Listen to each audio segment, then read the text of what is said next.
Let's talk about intermittent fasting. What is it?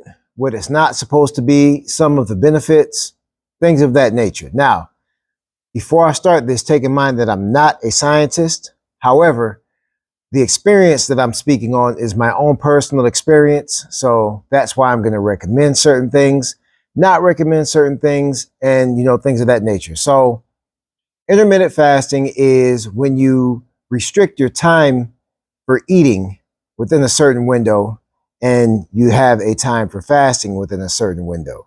So you can start with a 12-12, which is what I did. And then you can increase to a 14-10, which will be a 14-hour fasting window and a 10-hour eating window. And then a 16-8, which is probably the most popular out here, where you're fasting for 16 hours and eating for 8 hours. So you've got all type of different areas that you could actually fast within. However, some of them are supposed to have different benefits. When you go beyond the 16-hour fasting window and get into the 18-hour fasting window, your body is supposed to go into autophagy, whereas your body starts to feed on itself and feed on damaged cells, and it's been pumped as a anti-sick tool. Your body is pretty much feeding on its damaged or trash cells and, replenishing it with new fresh cells. So that's yet to be, I guess, how can I say, touched on in depth.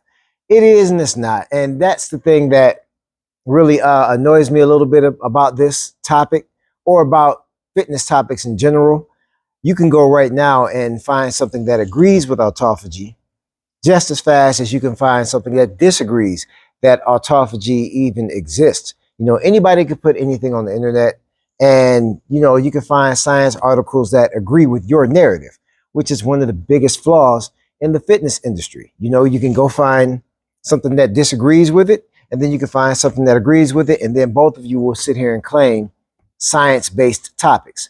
However, let me not get far off into it. But the longer that you fast after the 12-hour window, your body is supposed to start feeding off of your fat stores into the stage called ketosis. So your body starts fueling on itself, which is the process of losing body fat. So when I first started doing it, or I'll tell you, I wasn't inclined to doing it because I thought that I would be starving. I thought that I'd be hungry.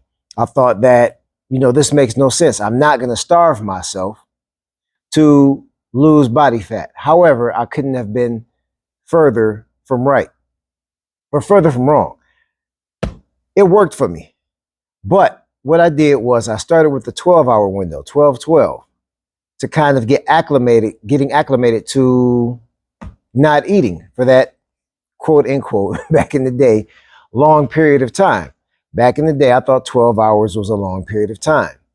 Once I started researching and, doing my own homework, I found out that meals actually sit in your stomach after you eat them for a period of 3 to 5 to 6, and it could go even longer depending on what it was that you ate.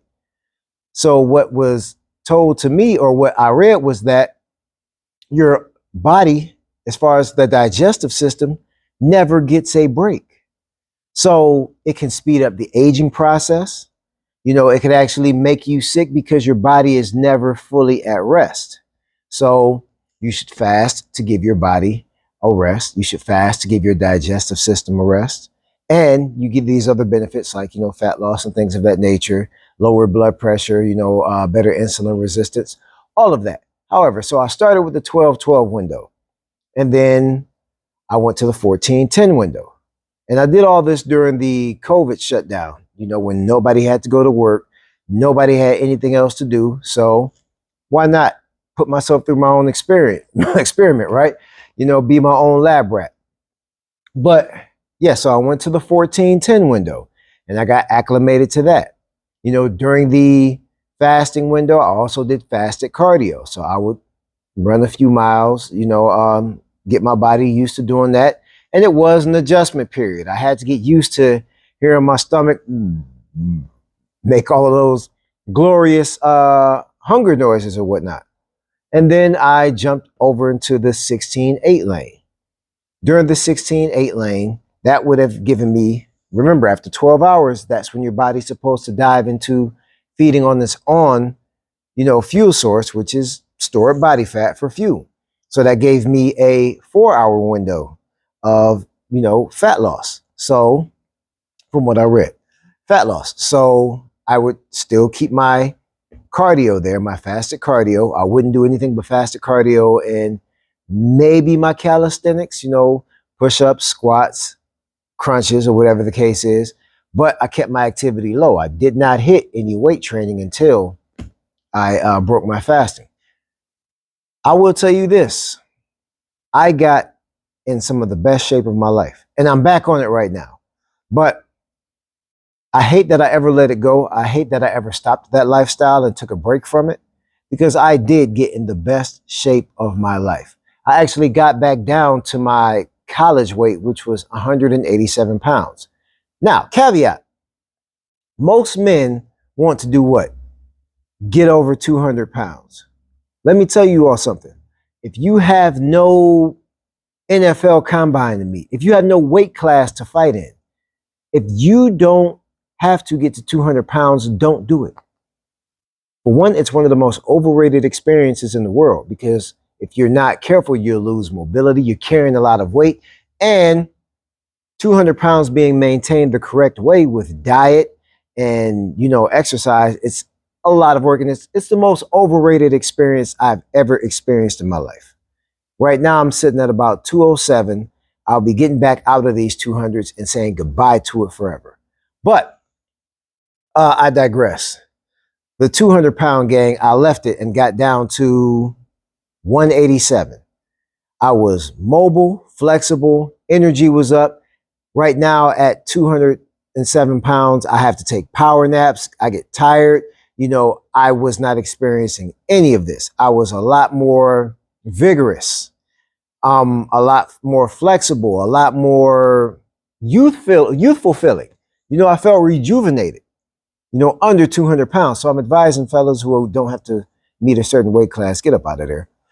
At this point in time, I'll probably go down to about 195, maintain it there, or lower if it happens. I'm 44 years old. I'm not meeting anybody's combine. I will compete in masters boxing events and things of that nature, but I'll fight where I feel good. But losing the weight was never a big drawback. It was actually a draw too. I was the leanest I'd ever been. I got down to my college weight, back when I was like 21, 22 years old. I was 187 pounds, lean and mean. That was only from the outside. From the inside, my digestive system, A1. But like I said, my nutrition was always right too. But my digestive system, A1. My daily energy, A1. No power naps. I was feeling the liveliest that I've ever felt. I didn't get sick. I didn't catch COVID. I didn't get sick. None of that. So I actually vouch for intermittent fasting for anyone who aspires to not only lose extra body fat, but to also feel better and, more energized about life, and find a good balance. Find a good balance in your life. What I don't suggest is strength training during your fasting window. I would strength train personally during my eating window, my feeding window. I think you could adversely affect your strength. And I think that what I've read was that once you start lifting weights, your energy systems change. So then, instead of your body fueling, let's say after a 16-8, my body's fueling on, stored body fat, it starts to feed on muscle tissue, because muscle tissue is getting broke down while I'm trying to resistance train in a fasted state. So I'm not a fan of resistance training in a fasted state, because we're not looking to, lose muscle tissue, especially at this age.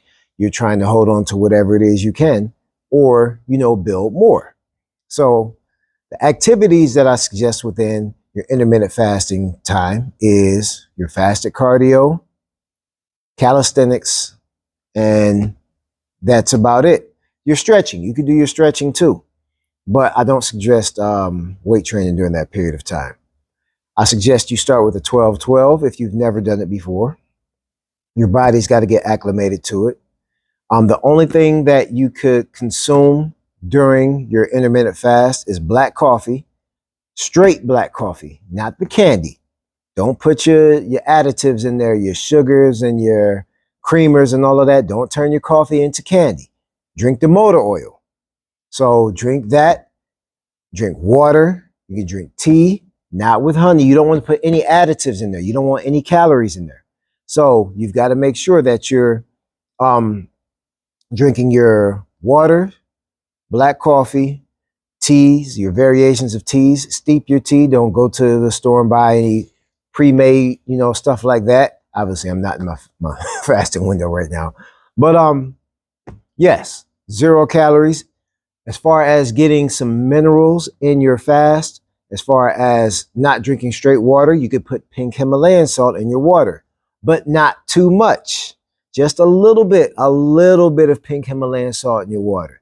Not only do you want to not raise your blood pressure, but you can do this thing called a salt flush, which means you will be on the toilet 11 hours out of the day, emptying out. So you don't want to over sodium or, oversaturate your water with pink Himalayan salt. It'll clean you out aggressively and refusely.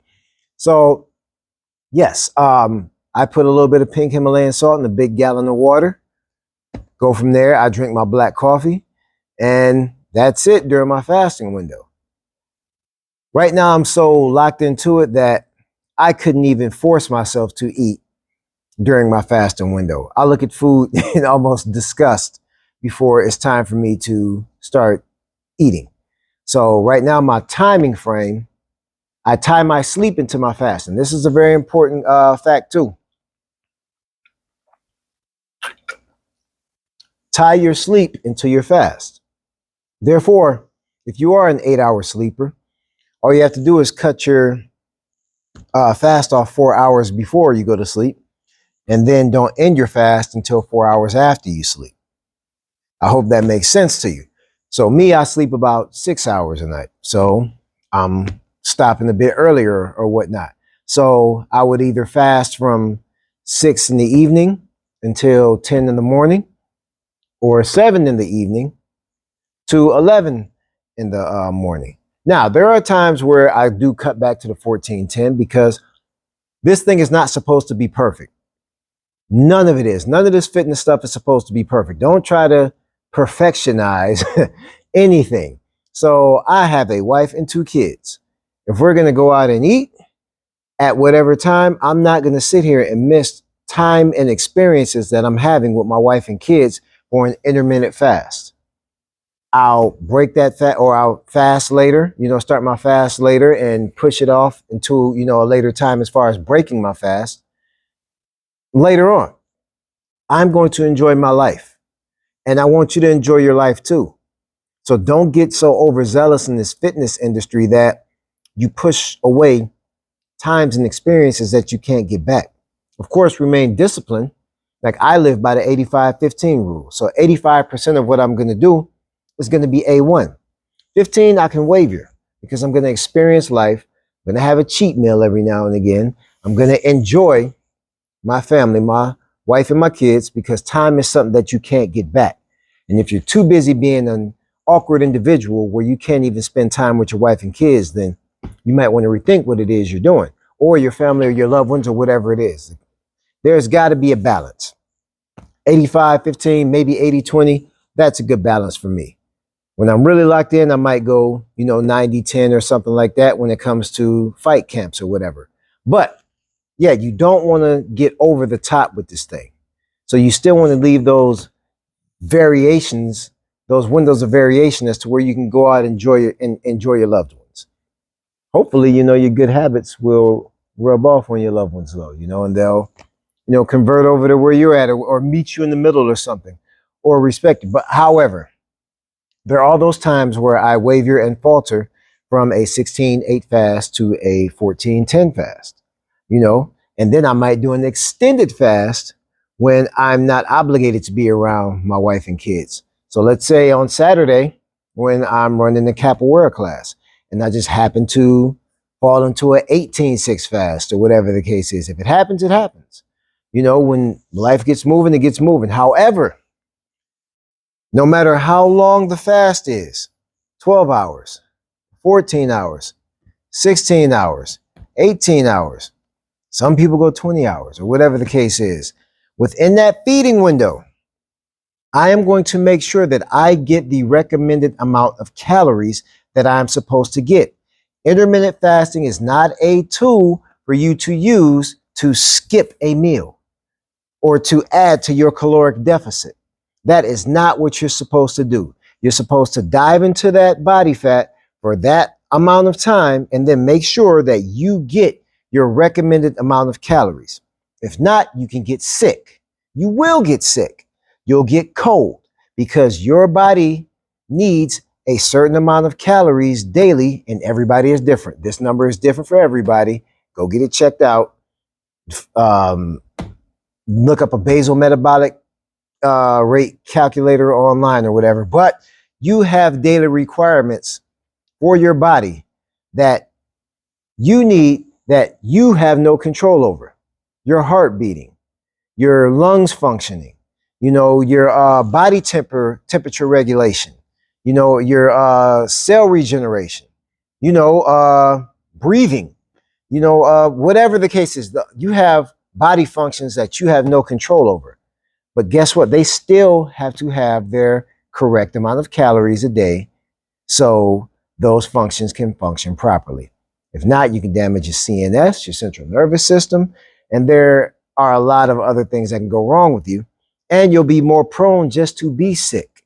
So it's not meant to skip meals and take it down to, an unhealthy, 1,200 calories or something like that. And, I skipped the meal, so I'm going to lose weight. Yeah, you're going to lose weight, but you're going to lose muscle tissue. Muscle tissue is very easy to lose. So you have to make sure that within your window, be it the 12-hour feeding window, the 10-hour feeding window, the 8-hour feeding window, the 6-hour feeding window, whatever that window is, you still have to make sure that you get those calories in. Otherwise, you won't build muscle, you'll get sick, and this fast thing will not last for you. A good sign that you're under eating and that you may be in too low of a caloric deficit is you get cold fast. You get cold too fast, that's your body telling you, hey, I don't have enough calories to maintain my body temperature. So you're sitting there shivering in 75-degree temperatures. So just pay attention to your body. But this is my take on intermittent fasting. I think it's highly important, not only for the reasons that I brought up, but also it instills discipline into individuals. Discipline is something that everybody needs to have. And I'm about to jump onto a tangent right now that hopefully I don't lose you on. I believe that if you want to make it to a certain level in life, you have to have an extreme amount of discipline. Most people don't. With men, there are 3 things that each man should have discipline over in order to succeed and make it to a certain level, especially in entrepreneurship. You have to be able to deny the flesh. And this is where the spiritual aspect comes into intermittent fasting. If you can deny the flesh, you can deny everything else. Apologies for the break. I had a client I had to take care of, but however, back to the message that I was talking about when it comes to discipline and denying the flesh. I originally said there were 3 things that every man should have control over, but there are mainly 2 primary things that a man could be wrecked with, and a man could actually derail his career if he doesn't have the control over, which intermittent fasting teaches you to deny the flesh. You have more discipline and you have more control over. So those 2 things are 1, alcohol, and 2, external women outside of whatever relationship that you have. Those two things right there can and will wreck you. They'll take you out of your game, take you off your square. And if you can deny alcohol consumption, because alcohol is pressed on us all the time, no matter where we go. It's one of the only legal drugs out here. So alcohol consumption and external women. If you can deny the flesh, you can't be defeated. It'll take you to the next level. Nothing could take you off of your square. Intermittent fasting will teach you that. Intermittent fasting will teach you how to say no to the desires of the flesh. Once you can do that, and like I said, that goes into the spiritual aspect. You'll have more pure thoughts. You'll have more assertive intentions if you could apply that discipline. Intermittent fasting teaches you that discipline. So hopefully this video makes sense to you. Hopefully this video inspires you. Hopefully it educates you a bit. Like I said, I'm not a scientist. However, I've read books on the subject. I've read articles on the subject, and I'm telling you what is proven positive for me as far as intermittent fasting. So hopefully this educates you a bit. And, you know, should you decide to delve into intermittent fasting, this video becomes a resource to you. Like, comment, share, subscribe, follow, and happy fasting.